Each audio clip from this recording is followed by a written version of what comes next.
এখন বক্তব্য রাখবেন 24-এর গণ অভ্যুত্থানের অগ্রনায়ক, ইসলামী আন্দোলন বাংলাদেশের সংগ্রামী সিনিয়র নায়েবে আমির আলহাজ হযরত মাওলানা মুফতি সৈয়দ মোহাম্মদ ফয়জুল করিম শেখে চরমনাই।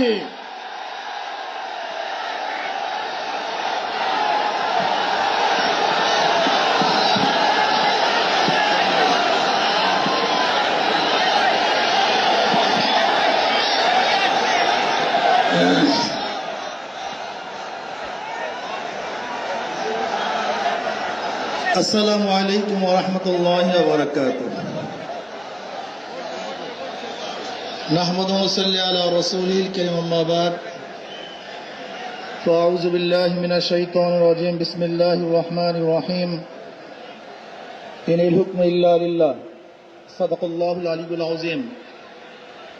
সবাই পড়ি সাল্লাল্লাহু আলাইহি ওয়াসাল্লাম। ইসলামী আন্দোলন বাংলাদেশ কর্তৃক আয়োজিত আজকে মহাসমুদ্রের সম্মানিত সভাপতি আমাদের শেরে তাজ হযরত পীর সাহেব হুজুর চরমনাই দামাত বারকাতুহুল আলিয়া, মঞ্চে উপবিষ্ট জাতির শ্রেষ্ঠ সন্তান শ্রদ্ধাভাজন ওলামায়ে কেরাম, ইসলামী দলের নেতৃবৃন্দ, অন্যান্য দলের নেতৃবৃন্দ, সামনে উপবিষ্ট ইসলাম প্রিয় দেশপ্রেমী ভাইয়েরা আমার, আজকে সম্মেলন কেন? আমরা পিআর সিস্টেম নির্বাচন চাই, সংখ্যানুপাতিক হারে নির্বাচন চাই। বিএনপি কেন মানছে না? বিএনপি তো দাবি করেছে আমরা জাতীয় সরকার গঠন করব, এটা বিএনপির দাবি। আর জাতীয় সরকার গঠন করার জন্য সবচেয়ে ভালো পদ্ধতি পিআর সিস্টেম নির্বাচন। জাতীয় সরকার সর্বদলের অংশগ্রহণমূলক সরকার, আর সর্বদলের অংশমূলক সরকার গঠন হতে পারে একমাত্র পিআর সিস্টেম নির্বাচনের ভিত্তিতেই। তাহলে কেন বিএনপি মানছে না? কারণটা কি আমি তো বুঝি না। অবশ্যই বিএনপিকেও পিআর সিস্টেমে নির্বাচন মানা উচিত। সংস্কার চাই। বিএনপি বলছে আমরা সরকার গঠন করে ক্ষমতায় গিয়ে সংস্কার করব। প্রথম প্রশ্ন হলো এই, আগামীতে বিএনপি ক্ষমতায় যাবেন, এই গ্যারান্টি আপনি কে দিয়েছে? আপনি কিভাবে ভেবেছেন যারা 91 থেকে 96 পর্যন্ত ফেল করার কারণে 96 ক্ষমতায় আসতে পারে নাই, আবার 2001 থেকে 2005 পর্যন্ত দেশ চালাবার কারণে 2008-এ তারা ক্ষমতায় আসতে পারে নাই। 2001-এ বিএনপি ইশতেহার ঘোষণা করেছিল, সেই ইশতেহারের মধ্যে 10% বিএনপি বাস্তবায়ন করতে পারে নাই। এমনকি 2001-এ বিএনপির ইশতেহারের 1 নম্বর শর্ত তারা পালন করতে পারে নাই। আমি বিশ্বাস করি আগামীতে ক্ষমতায় কে যাবে না না যাবে আমি জানি না, কিন্তু বাংলাদেশের জনগণ কোন দুর্নীতিবাজ, চাঁদাবাজ, দখলবাজ, খুনিদেরকে আর ক্ষমতায় নিবে না। বাংলাদেশের জনগণ রক্ত দিয়েছে, জীবন দিয়েছে বাংলাদেশে চাঁদাবাজি করার জন্য নয়, খুন করার জন্য নয়, দেশকে দখল করার জন্য নয়, দুর্নীতি করার জন্য মানুষ রক্ত দেয়, জীবন দেয় নাই। বাংলাদেশের মানুষ জীবন দিয়েছিল, মানুষ মুক্তি পাবে, শান্তি পাবে। আমার গরিব দুঃখী মানুষ ক্ষুধার্ত থাকবে না, বাংলাদেশের একজন মানুষও খোলা আকাশের নিচে থাকবে না, বাংলাদেশের একজন গরিব বস্ত্রহীন থাকবে না, আমার বাংলাদেশের কোন মানুষ গুম হবে না, খুন হবে না, বাংলাদেশের কোন ব্যবসায়ীকে চাঁদা দিতে হবে না, বাংলাদেশের প্রত্যেক নাগরিক অধিকার বাস্তবায়ন হবে, তারা শান্তিতে বসবাস করতে পারবে, নির্বিঘ্নে ঘুমাতে পারবে, আমার মা বোনরা ইজ্জত দিয়ে রাস্তায় চলাফেরা করতে পারবে, বাংলাদেশের মসজিদ থাকবে, মাদ্রাসা থাকবে, দাড়ি থাকবে, টুপি থাকবে, দাড়ি ভরে কেউ আক্রমণ করতে পারবে না, টুপিকে ছিনিয়ে কেউ নিতে পারবে না, ইসলামের বাইরে কেউ আইন পাশ করতে পারবে না। এর জন্য জীবন দিয়েছিল, রক্ত দিয়েছিল।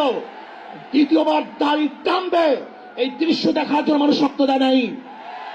মৌলবাদের বিরুদ্ধে আলোক আঙ্গুল তুলবে, মোল্লা বলে গালি দিবে, আজকে টুপি তাইওয়ালাদের ক্ষমতায় যেতে দেবে না, এই স্লোগান শোনার জন্য মানুষ রক্ত দেয় নাই। এই দৃশ্য দেখার জন্য বুকের তাজা রক্ত জমিনে ঢেলে দিয়ে মানুষ শাহাদাত বরণ করে নাই, বরং বাংলাদেশের মানুষ শাহাদাত বরণ করেছিল এই জাতিকে মুক্তি দেওয়ার জন্য, কোরআন ও সুন্নাহর আইন বাস্তবায়ন করার জন্য। বাংলাদেশের মানুষ ওই ভারতের গোলামি করার জন্য রক্ত দেয় নাই। বাংলাদেশের মানুষ ভারত আমাদের দেশে কর্তৃত্ব নেতৃত্ব করবে, আমেরিকা আমাদের দেশে কর্তৃত্ব নেতৃত্ব করবে, এর জন্য বাংলাদেশের মানুষ জীবন দেয় না, রক্ত দেয় নাই। বাংলাদেশের মানুষ সাধন, তারা নিজেরা আইন প্রণয়ন করবে, নিজেরা সংসদ পরিচালিত করবে, তারা নিজেদের পায়ে দাঁড়াবে। বাংলাদেশের মানুষ জীবন দিতে পারে, কিন্তু কাউ গোলামি করতে পারে না। প্রিয় ভাইয়েরা আমার, আমি বিশ্বাস করি আজকে মঞ্চে যারা আছেন, যদি আমরা মুনাফিকি না করি, মঞ্চে যারা আছে যদি মুনাফিকি না করি, মুখের এবং কাজের কথা যদি একসাথে থাকেন, মুখের সাথে কাজের যদি মিল থাকেন, আমি এই লক্ষ জনতার সামনে কসম করে বলতে পারি আগামীতে ক্ষমতায় যাবে ইসলাম, ক্ষমতায় যাবে ইসলাম, কোন সন্দেহ নাই।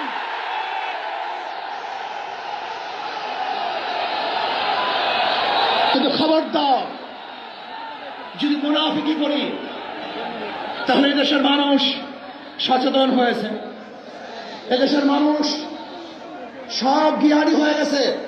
বিশ্বাস করবেন না, একজন রিক্সাওয়ালা, ঠেলাওয়ালা, কুলি মজদুরের বক্তব্য শুনলে আমরা আশ্চর্য হয়ে যাই বাংলাদেশের মানুষ কত সচেতন, তারা কত সচেতন হয়েছে। যদি আমরা মুনাফিকি না করি, যদি আমরা ঐক্যবদ্ধ থাকি, বাংলাদেশে একটা বাক্স ইসলামের নামে দিতে পারি, যেরকম আমেরিকা এবং ওই জারস ইসরায়েল ইরানের আক্রমণকারী ভেবেছিল মুহূর্তের মধ্যে নিচ্ছিন্ন করে দিবে, কিন্তু আক্রমণ করার পরে দেখেছে ইরানের গুহার থেকে কোথার থেকে বোম মিজাইল চলে আসছে।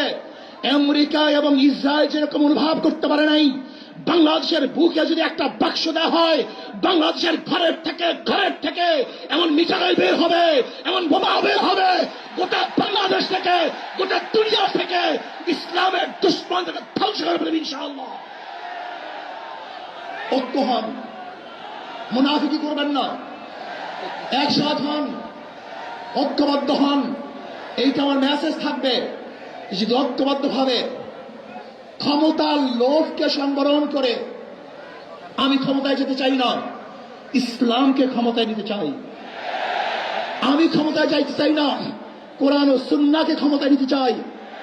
যিনি আদর্শ লালন করেন, এই নীতি আদর্শ যদি গ্রহণ করেন, ইনশাআল্লাহ নাসরুম মিনাল্লাহি ফাতহুন করিব, অবশ্যই সাবিরিন, সেই দিন আসতেছে। আমি দেখতেছি, মনে হয় আমার চোখের সামনে আমি দেখতেছি ওই সংসদের মধ্যে কলেমার কথা হবে, কোরআন ও সুন্নাহর কথা হবে, লা ইলাহা ইল্লাল্লাহ উচ্চারিত হবে।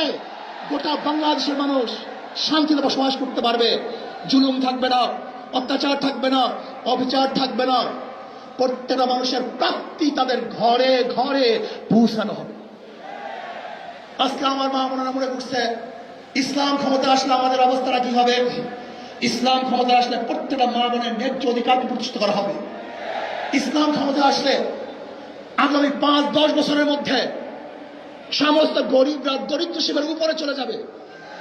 ইসলাম ক্ষমতা আসলে 28 লক্ষ কোটি টাকা বিদেশে পাচার হবে না, দুর্নীতি থাকবে না, জুলুম থাকবে না, অত্যাচার থাকবে না, নির্বিচারে কোনো মানুষ আর খুন হবে না, গুম হবে। ইসলাম ক্ষমতা আসলে শ্রমিকদেরকে তাদের অধিকার আদায়ের জন্য রাস্তায় নামার কোনো প্রয়োজন হবে না। ইসলাম ক্ষমতা আসলে কৃষক, শ্রমিক, মজদুররা তাদের অধিকারকে প্রতিষ্ঠিত করার জন্য ইসলামী সরকার তাদেরকে নিয়ে কমিটি গঠন করে তাদের প্রাপ্তি তাদের কাছে পৌঁছায় দেবে। আসুন ইসলাম হুকুমাত কায়েম করার জন্য আমরা চেষ্টা করব। আজকে আমাদের এই জনসভায় যশোর থেকে আমার কিছু ভাই আসার সময় তারা অ্যাক্সিডেন্ট হয়ে শাহাদাত বরণ করেছে। আল্লাহ তাদেরকে জান্নাতুল ফেরদাউস দান করেন। আমার অনেক ভাইয়ের আহত অবস্থা আছে, আল্লাহ পাক তাদেরকে সুস্থ করে দেন। আসুন, আজকে জনসমুদ্রে আমরা আসছি, আমাদের টাকা নাই, পয়সা নাই, নিজের পয়সা দিয়ে এসছি, নিজের খানা খেয়েছি। এই জাতিকে, এই দলকে, এই কাফেলাকে গোটা দুনিয়ার কোনো প্রশক্তি পরাজয় করতে পারবে না, থামিয়ে রাখতে পারবে না। অবশ্যই ইনশাআল্লাহ আমরা বিজয় হব। আল্লাহ আমাকে এবং সবাইকে ইসলাম হুকুমাত কায়েম করার তৌফিক দান করেন। আমা আলাইনা ইল্লাল বালাগ। আসসালাম।